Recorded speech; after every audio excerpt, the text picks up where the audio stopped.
एक मुस्लिम था मौलवी, उसका एक मित्र था कोई वैष्णव, दोनों कहीं मित्र बन गए होंगे। अब दोनों में कभी कभी धर्म चर्चा होती थी, एक दूसरे के धर्म को लेकर के, पंथों को लेकर के बात होती थी।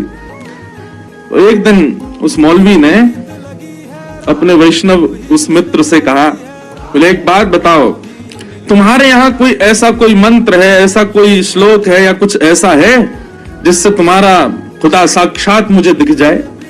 तो उन्होंने गीत गोविंद उसको प्रदान कर दिया। बोले लो इसका पाठ करना शुरू कर दो, तुमको हमारे ठाकुर जी दिख जाएंगे। तो मुस्कुराने लगा, बोले ऐसे ही बोल रहे होंगे। बोले बस एक काम करना। बोले क्या? बोले जब इसको लेकर के बैठो और इसका गायन करो, तब भाव से या प्रत्यक्ष रूप से एक खाली आसन लगा देना। उसने कहा क्यों? बोले क्योंकि ये जब तुम गाओगे ना तो हमारे जगन्नाथ जी, हमारे ठाकुर जी, राधा रमन जी निश्चित आएंगे वहां पर। भले ही तुम्हें दिखे ना, धीरे धीरे तुम्हारी भक्ति पुष्ट होगी तब तुमको देखेंगे, लेकिन तुम आसन बिना आसन लगाए कभी मत गाना।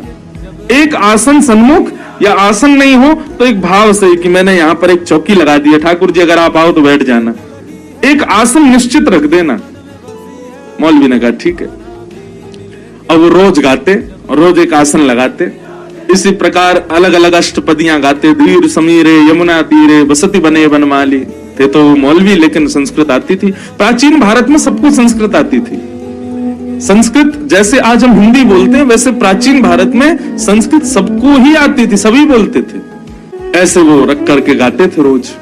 उनको ठाकुर जी दिखे तो कभी नहीं, लेकिन वो फिर भी उनका नियम जैसा बन गया, वो रोज गीत गोविंद का पाठ करने लगे।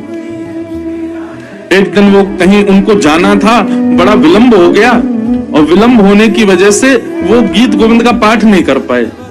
तो जैसे ही घोड़े पर बैठे कहीं जाने के लिए, तो चाबुक दे करके घोड़ा चलने लगा। मन में विचार करने लगे, आज तो मैंने गीत गोविंद का पाठ ही नहीं किया है, अब क्या, मेरा नियम थोड़ी है और हमारे लिए जरूरी भी नहीं, हम हिंदू हों तो करें रोज। लेकिन फिर भी मन में आया कि भाई जब नियम ले रखा है तो करना चाहिए। तो उन्होंने कहा ठीक है कोई बात नहीं, आज हम अपने घर पे नहीं कर पाए, घोड़ा पे बैठे बैठे ही कर देते हैं। और घोड़ा चल रहा था, घोड़े की नाल की धुन पे ही उन्होंने गीत गोविंद गाना शुरू किया। और जैसे ही गीत गोविंद गाया, आसन तो रखा नहीं ठाकुर जी का। गीत गोविंद गाते गाते तभी क्या देखते हैं, एक नन्हा सा नीला नीला नीलमणि जैसा बालक वो उल्टा घोड़े के पीछे दौड़ रहा है, दोनों भुजाएं ऊपर करके, और वो साक्षात श्री राधा रमन लाल जी ही थे। वो घोड़े के आगे आगे दौड़ रहे थे गीत गोविंद सुनते हुए। जैसे परम सुंदर बालक का दर्शन किया, अपना घोड़ा रोका और जब देखा, बोले अरे बालक, तुम ऐसे उल्टे दौड़ रहे हो, इतनी गति से उल्टे दौड़ रहे हो, कौन हो?